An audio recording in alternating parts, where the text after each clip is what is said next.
Welcome to TYT Sports, everybody. Jason Rubin and Jacque Slade. Jacque, thanks for coming by, as always. Thanks for having me, man. Glad to be here. You've seen Jacque on Today in sneaks. He's been everywhere. You've been doing a lot of fun stuff of recent. Kevin Durant, ESPYs. And what's the best moment? The best moment, I'll probably say the Kevin Durant thing, because it was just like just a bunch of kids, and he just went 100 on the poor little kids. No mercy. No mercy at all.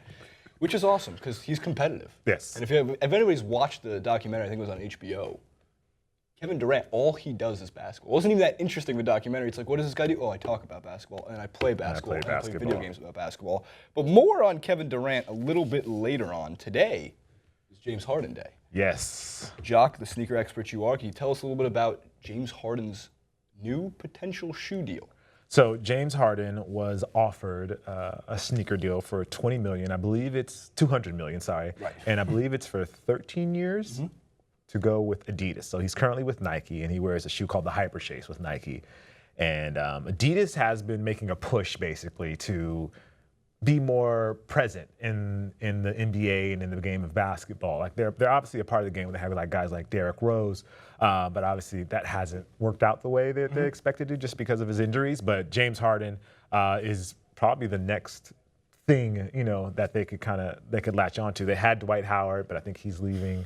So, but not that, you know, big men don't sell shoes. So it's very interesting, because when you actually look through the list, which we're about to get to, as I keep teasing it, of the 10 most expensive shoe deals in NBA history, most of which, almost all of which, are either stretch threes or shooting guards or point guards, except for hold a few. But Dwight Howard did not make the list. Yes.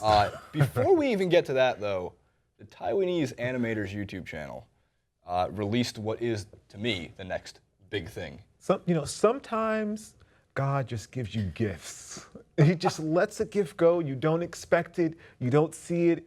And then it's just present in front of you. And that is what this was. Just a bright spot on your day. So we're here to brighten your day. Have a look at what was created.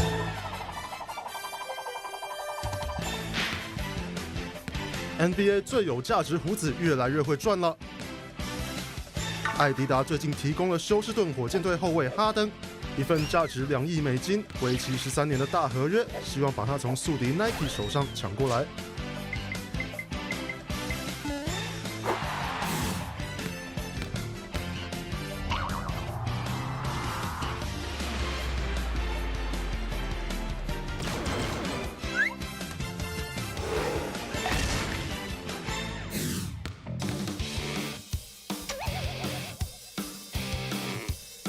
大胡子去年表现非常出色，他以令人头痛的要饭功力，配上招牌欧洲步。勇士队后卫科瑞和 Under Armour 签约，而雷霆队前锋杜兰特则新属 Nike。因此，哈登成为了艾迪达唯一能锁定的超级球星。由于旗下头号球星罗斯伤病不断，艾迪达去年在美国体育用品市场落居第3名。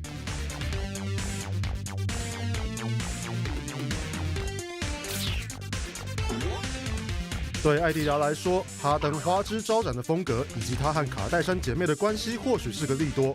更别说饶舌天王肯伊也和他们是同一挂的。Nike 在下周结束前仍然可以匹配艾迪达的报价，而哈登在明年是否会有更惊人的表现呢？ The creative geniuses behind that are just the thought process of Kevin Durant making love to a Nike sign. And him taking pictures. And Kevin Durant James Harden taking pictures. It's just good. Now, if the deal, I want to know what they're going to do if the deal actually goes through. Like, how are they going to show James Harden celebrating the deal? My first thought would be Vegas, but that seems too easy. If Adidas did an event in Vegas, that would be great, though. Yeah. But I don't want any part of it unless the Taiwanese Animators, like they did for their YouTube channel with James Harden, does another video. It has to be. So it does beg the question, where does this rank, or where would it potentially rank? 13 years, $200 million comes out to roughly 15.38 something million. I calculated it, not in my head. I can't do that. So let's go to the chart, starting with number 10 through number 5. Currently the most expensive shoe deals in the NBA today. Jacque, director man, do it. Go. Do it now. Let's see it. Dwayne Wade, Li Ning. This is very interesting. Yes. Because if you're looking at these, I see a lot of Nike, I see a lot of Adidas, I see Jordan. And then you see Li Ning. So the Li Ning situation, Dwayne Wade was with Jordan, and he wanted to create his own Jordan within Jordan. So he wanted to create the Wade brand, so to speak, within Jordan. And with the name Jordan, that wasn't going to happen. And so he ended up going with Li Ning, and that's where he has his shoe now. It's called the Way of Wade with Li Ning. It hasn't become as popular, I think, as anybody really thought it would be, and that's partly because they don't have any distribution here in the U.S. Right. So that kind of makes things difficult. It was interesting. I was reading up on this, and the plan for it was to essentially bring the Asian market shoe here. Right. And Dwayne Wade, that's not a nobody. That's somebody that can sell shoes. Right. Unfortunately, his knees kind of performing like the shoe has been performing. So we don't know where it's going. Wade, though, has also released his own brand of wine. If you haven't seen that, I did not know that. Called Wade. I can't wait to try it. Very excited. There you Maybe go. it's better tasting than this shoe. But as you move down the list, by the way, these are yearly payouts. This is not the total shoe deal. But Russell Westbrook, Amari Stoudemire, Chris Paul, Carmelo Anthony, all in that $1.5 to $4 million range. You see a lot of Jordan on that one. But again, as we discussed quickly before, Amari Stoudemire is really the only big man amongst those, second half of the shoe it's tough. For some reason, it's tough for big men to sell shoes. I mean, the last person that I can think of that really sold shoes was Shaq.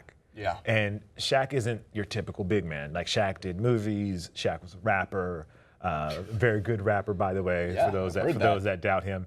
And he just had a huge personality, and I think that was part of his marketability, as opposed to guys like Tim Duncan, Dwight Howard. And even Dwight Howard he has a bit of a personality, the whole Superman thing from the dunk contest a few years ago, but he just hasn't been able to sell shoes. I don't think kids don't grow up and aspire to be a big man. They grow up to be a shooting guard, or to grow up and want to be a point guard or a shooting guard. And I mean, I agree with that. Part of it's a little bit of elevation in terms of who's making the highlight reels. Right. Day in and day out. I mean, Tim Duncan was never the highlight king. He's one of the greatest players to ever play the game, but he should have been in the highlight reels, even though it was basic moves. Fundamental those basketball. Fundamentals were killing on the Fundamentals doesn't sell that much. Yeah. Ask Stephon Marbury.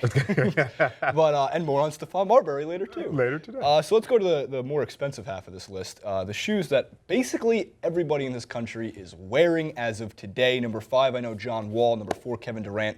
Derrick Rose, Kobe Bryant, and LeBron James. So James Harden, for perspective, would fall right in between LeBron and Kobe Bryant, a little bit more than Kobe at the number 2 spot if this deal goes through. Yeah, I'm not sure. Like, looking at this list and hearing James Harden's name, I don't see it between 1 and 2. I see it maybe between 5 and 6. 5 and 6?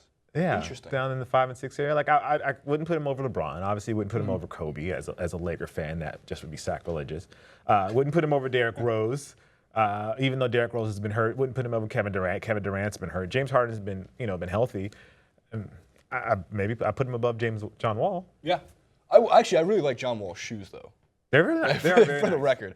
But money-wise, it would be technically right ahead of Kobe Bryant with 15.84. But I agree with that because Kobe's got a stranglehold on the low tops. Yeah. In a way. Yes, very much so. Not only are those shoes extremely comfortable, at least if you walk down Santa Monica. Right, when you walk down. You can't miss. Every shoe store has a special designated Kobe Bryant section, maybe because we're just in California. I mean, LeBron James, of course, is going to be up there. He's the most marketable man in the United States athletic history as of today. As of today, yeah. Next to, of course, the GOAT before him. The GOAT before him, Jordan. Yeah. Michael Jordan. But in terms of all these shoes, it's weird to think that James Harden's going to be there unless, of course, the shoe is ridiculously awesome. Yeah, I mean, I hope that he has a great shoe. Like, don't get me wrong, James Harden is a very exciting player on the court. He's done some terrific things in Houston, and I know that Oklahoma City is kicking themselves in the butt every time they think about that trade. It's just, they need an exciting basketball shoe as opposed to an exciting personality. And maybe the beard is all the difference that they needed. The beard will inspire a shoe. My whole thought process is like, with the beard and all, does the shoe come with like a beard pick? It has a comb? They Maybe a have to tie Dollar in Shave the Club beard. sponsorship. Dollar Shave Club. Anything with that shoe? No, I am really excited to see it, just because, again, the sneaker market in the NBA is bigger than the jersey market. Maybe the only sport that has that ability to sell more of anything besides the name on the back of something is to wear the shoes themselves. So Jacque, as always, great having the sneaker expert on. You can check out Today in Sneaks, Jacque Slade's YouTube channel, youtube.com/Cousteau. You can also follow him on Twitter @Cousteau. Awesome stuff. I saw some unboxings recently, some awesome Jordan brand shoes. A lot of fun. It's a lot of fun. Make sure to check it out. Give it a subscription. As always, come back to TYT Sports. You can follow us on Twitter @TYT Sports.